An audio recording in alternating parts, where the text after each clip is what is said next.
Salut les gens, c'est Vinci de la chaîne Vance. Aujourd'hui on se retrouve pour une nouvelle vidéo pour la review du chapitre 265 de Tokyo Revenger. 2 semaines d'attente pour ce chapitre, Wakui nous aura fait pas mal patienter, mais je suis super content de pouvoir parler de ce chapitre où on apprend quelques informations assez intéressantes. Merci beaucoup d'ailleurs pour l'accueil que vous avez fait à l'histoire de Izana, merci beaucoup à vous. On a aussi repris les lives le soir du chapitre, c'est assez sympa, on avait même pu faire une petite tier list en live. La vendeuse de CD Gigachad, incroyable. Qu'on continuera du coup dans les prochains lives. N'hésitez pas aussi à nous rejoindre sur Discord pour partager avec la communauté de Tokyo Revenger et à avoir le chapitre le soir de sa sortie. Mais bref, c'est parti pour la review du chapitre 265 de Tokyo Revenger. 一応今仮でメビウスを仕切ってあんまだマイキーこの手でぶっ殺せるからな。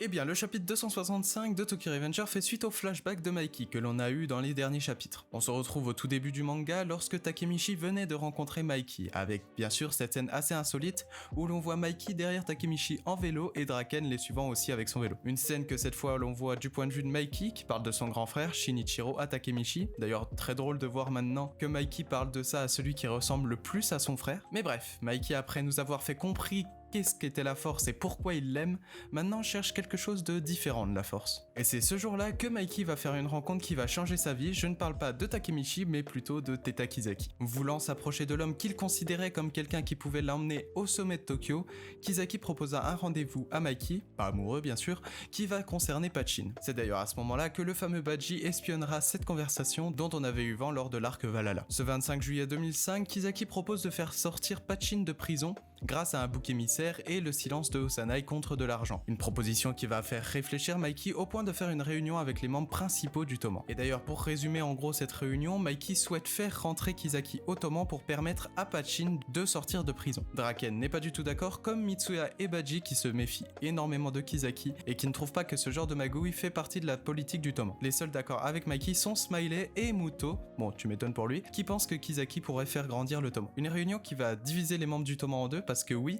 c'est bien à ce moment-là que Draken et Mikey se sont embrouillés et que le Toman a failli se séparer en deux. Tout ça en fait à cause de Kisaki. Bon maintenant je suis content de savoir la raison de cette embrouille dont on ne connaissait en fait même pas la raison. Bref, c'est du point de vue de Mikey que l'on apprend cela alors en plein rendez-vous, non, toujours pas amoureux.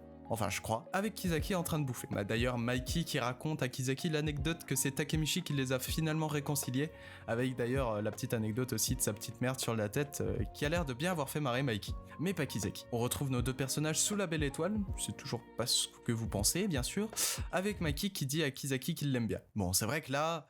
Ça fait beaucoup là, non? Une scène énormément importante où on apprend plusieurs choses. Déjà que personne dans le Toman à ce moment-là n'est au courant que quelque chose de sombre envahit le cœur de Mikey. On a aussi le fait que Mikey ne sait pas justement à quel moment cette chance sombre a envahi son cœur. Bien sûr pour moi c'est à cause des nombreuses tragédies qu'il a dû subir lors de son enfance, un peu comme Saos qui a eu une enfance énormément difficile et qui est à l'origine de ses pulsions sombres. Et enfin, on assiste au move le plus con de l'histoire de Tokyo Revenger, Mikey qui demande à Kisaki de rester auprès de cette part sombre pour la guider.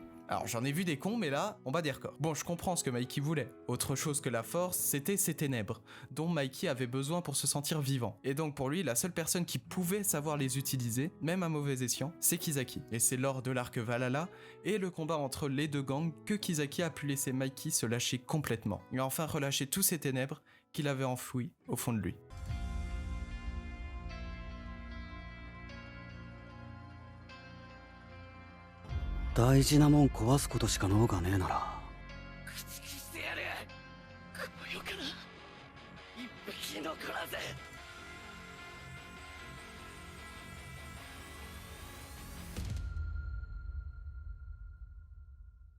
Mais bien sûr, c'était sans compter sur Takemichi, l'autre homme qui changera à jamais la vie de Mikey, une lumière qui vient éclairer le cœur sombre de notre jeune Manjiro, mais sera-t-elle assez puissante pour en recouvrir les ombres qui l'envahissent? Voilà pour la review de ce chapitre, j'espère qu'elle vous aura plu. Dimanche, pas de grosses vidéos normalement, je prends un peu de temps pour moi et pour préparer au mieux les autres vidéos bien sûr. Je suis content d'avoir fait cette review de chapitre parce qu'on voit vraiment aussi l'évolution dans le dessin de tout simplement de Wakui et ça fait super plaisir d'avoir des dessins qui date du tout début du manga, et d'avoir un peu les backstage de ce que certains personnages pensaient, notamment Mikey et Kisaki. Mais bref, en tout cas, merci beaucoup à vous d'avoir vu cette vidéo.